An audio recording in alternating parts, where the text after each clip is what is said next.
Kasi we are a democracy, right, true, and true. And the right of the people to choose their leaders belongs to the people. And the right also to seek public office is guaranteed under the Constitution. Mahirap kasi lalabas yan, ma'am. Ako, kita mo naman. I was the first one to criticize about dynasty. Little did I know that I created one. Aminin ko. Wala ba na akong magawa? Nandiyan na yan eh. Pero I did not expect na ako, yung si Inday, talagang pinuesto ko to succeed me.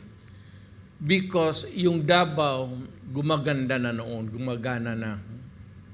Malaki na ang gastos ko, sabihin na saan yung mga intelligence man, yan na nga eh.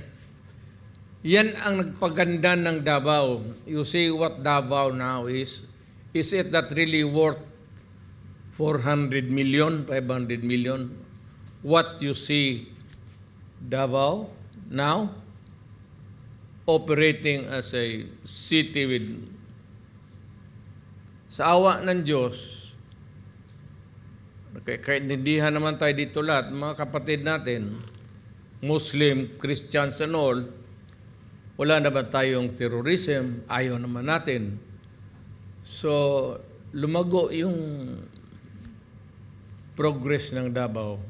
And in the twilight of my years, after the presidency, hindi ako napunta dyan sa inner city.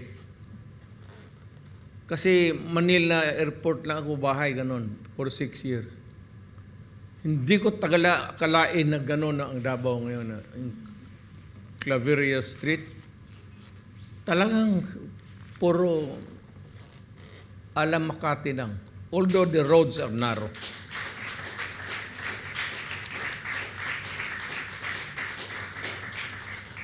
Makati is just a new city.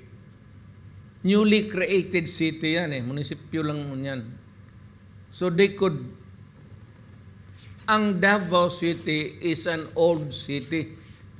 Kaya yung mga streets natin, hindi na tayo pwede mag-expand. But lahat mga malalaking may-ari ng kondong sa Manila, nandito na sila. Puro pumunta na dito. So, ang pinaka-problema ng Davao ngayon, ang sakyan. Marami na ang sakyan. Automobile. Marami na yung passengers. Mas marami pa yung... I think that there's a growing middle class na kaya mabenta ang kotse. They're selling almost 600 units a day. A day. So, sabihin mo na lang yung iba, dagayang Cotabato, lagay mo lang about 2/3. 1/3 ibigay mo na sa labas. So, 2/3 of that, araw-araw, pumapasok sa a dense, small place called Davao City. Pero kung tignan mo, maganda na. It's clean. I hope the mayor will continue doing his job. Wala naman akong sa kanya. It's peaceful, wala namang patayan, except for itong mga akyat bahay. The police should do little more effort than the usual.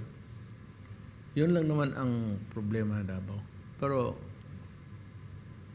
all told, we're okay. I'm satisfied. Now, magtanong, the relevant sector na magtanong saan ang pera nila. Yung mga Davaoenyo. Duterte, anong ginawa mo sa 500 million mo na insurgency fund, pati kasali na. Contingency, insurgency fund. Ginamit ko lahat yan. Ginamit ko sa pacification campaign, pagpa-surrender sila, tapos tangkapin ko sila, bigyan ko ng bahay, pipwesto ko sila. May mga bahay na sila. Relocation, pag mag-surrender ka, may lupa ka na. Yun, ginamit ko yung lahat. But if there is one thing that you can perceive to be there at once, is that when from a fiscal, when I became a mayor, naging peaceful talaga ang Davao.